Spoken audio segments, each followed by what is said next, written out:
The mainstream gaming industry runs like clockwork. They run like clockwork so much that they're very easily predictable to the point where you can pretty much see them there in their playbook coming from a mile away. What am I talking about? Well, let's put it to you like this. Every time there is a game that is successful, that is made for the chuds or advocates or is advocated by the chuds, a game like Marvel Rivals, which you can pretty much expect is that the mainstream gaming journalism is going to come out and absolutely try to destroy it or disparage it, just like they did with Black Myth Wukong, just like they did with so many games before. And this is no different. We have an article here from Phantom Pulse talking about an article from The Gamer, which apparently disparages not only gamers, but also complains that Marvel Rivals has too many playable characters. Yes, apparently having so many playable characters is a bad thing, according to The Gamer. For me to kick some ass.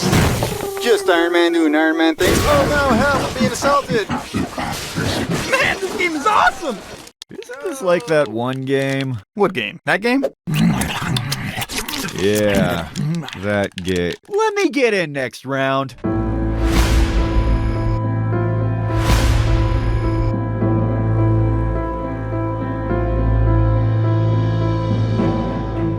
Now, again, ladies and gentlemen, The Gamer is one of those websites, and I reference them quite often because I like to do different news sources. As much as my, hate watchers don't understand because they just kind of assume things, they're really retarded, unfortunately. I do get my news and my overall conversations from a multitude of different places. Yes, obviously, I do Fandom Pulse in that part place, but I also do The Gamer. I also do Niche Gamer. I also do Game Rant. I also do Kotaku once in a blue moon. I do a bunch of different websites and I try to garner all that information together and give my opinion about the topic at hand. And The Gamer is one of those websites that are hardcore left-leaning. There is no doubt about it. And this particular author that they are, well, not author, I think author is a bad word. This particular journalist that John F. Trent is about to talk about, which is called Jade King, is somebody who we have covered before, and they are a trans activist journalist. So let's get into this article, guys, from Phantom Pulse. But of course, before we do, if you are new here, just consider hitting that subscribe button. I would greatly appreciate it and like the video to push us out into that YouTube algorithm. Now, they are complaining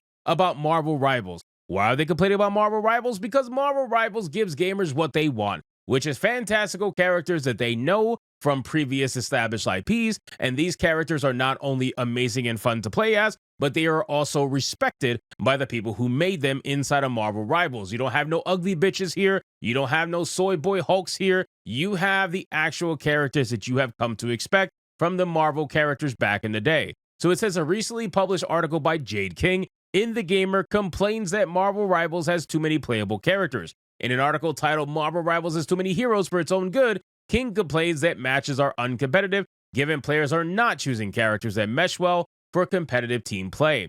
King writes the lack of role queue is one major omission and is already making effective team play an impossibility when playing with strangers. Unless you want to switch to a vanguard or a strategist of your own accord to salvage an alien match, you'll end up losing. Now, I don't play Marvel Rivals. Again, I made that very clear. It's not my kind of game. Overwatch, Marvel Rivals, I'm just not into that kind of stuff.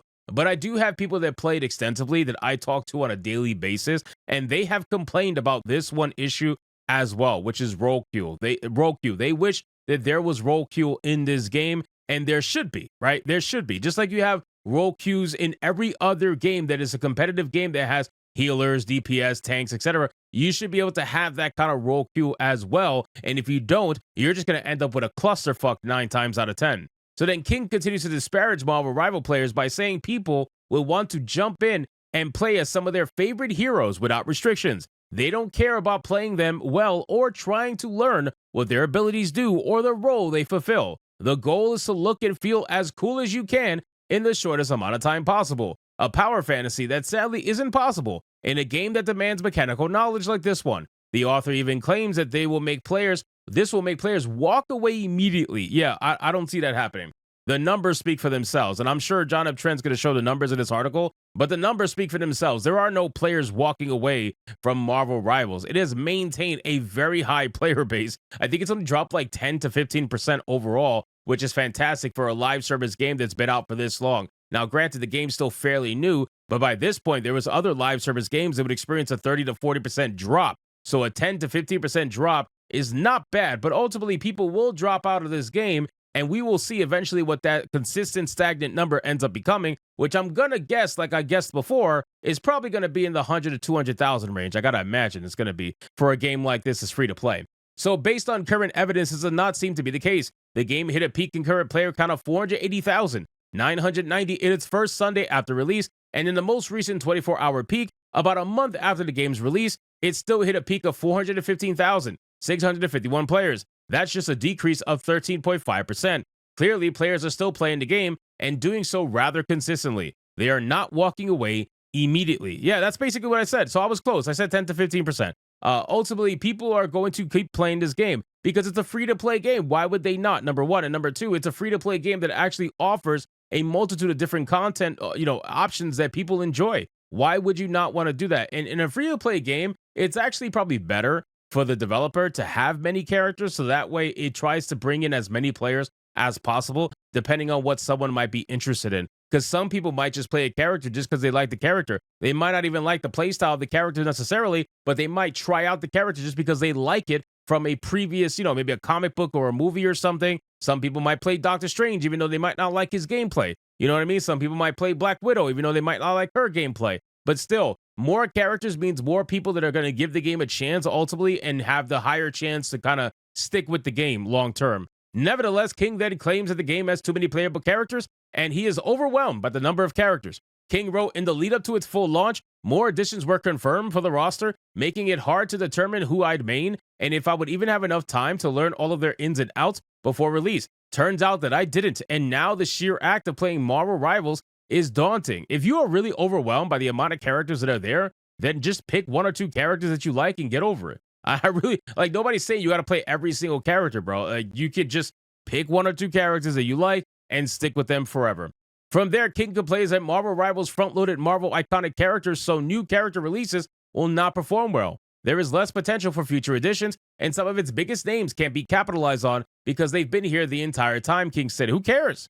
That's better then. People can play their favorite characters from day one, and they don't have to wait and wait and wait for those characters to be added in. What's the point of waiting? If you could just play the character now, then play the character now, and you have a higher chance to keep your player base high because you've added all the characters from beginning. That's like saying that a fighting game shouldn't have a big roster, and you should be able to cut the roster by 1/4 and sell the rest down the line as DLC little by little. That's stupid. If you can have a big roster of fighters, there is more likely a chance that somebody will find a character they connect with, somebody will find a character they actually like, and they will stick with the game longer term. If you take that character out just to artificially put them in later, you're not actually helping yourself, especially for a free-to-play game, right? You're not helping yourself. The characters are always going to be free. It's the DLCs, it's the the skins and whatnot. That's what they're going to make their money on. So the more characters they have, the more skins they can make. And the more skins they can make, the more money they can make. And the more characters they have, the more chances they have to try to sell a skin to somebody who otherwise wouldn't be there if the character wasn't there. Then King added, for Rivals, it feels like we're already having to temper our expectations after NetEase jumped the gun on its A-listers. Finally, the author concluded, I could be proven wrong, but right now I'm not very excited about new heroes to come to Marvel Rivals because we are already dealing with an excessive roster. You sound like a fucking hater, honestly, at the end of the day. I don't really understand how there is too many characters. I mean, the game came out with 33 Marvel characters. To say that 33 is too much, I think is pretty fucking insane, to be honest with you. And I'm sure they have plenty of characters they could come out with in the future if they want. But right now, I think it's crazy for them to be saying, oh, this game is going to die, this game is bad, this game is this, whatever, when the numbers clearly prove wrong. And the numbers are consistent, and they're staying consistent all the way through. Just like other live service games, obviously there will be a drop-off at some point, and we are fully expecting that. But as of right now, Marvel Rivals is absolutely killing it, and there's no stopping this game at this current point in time. So anyway, guys, thank you so much for watching this video. Hope you did enjoy it. If you did, consider leaving me a subscribe. I would greatly appreciate it. Don't forget to like the video, comment, let me know what you thought, and I'll see you guys on the next one. Hypnotic out.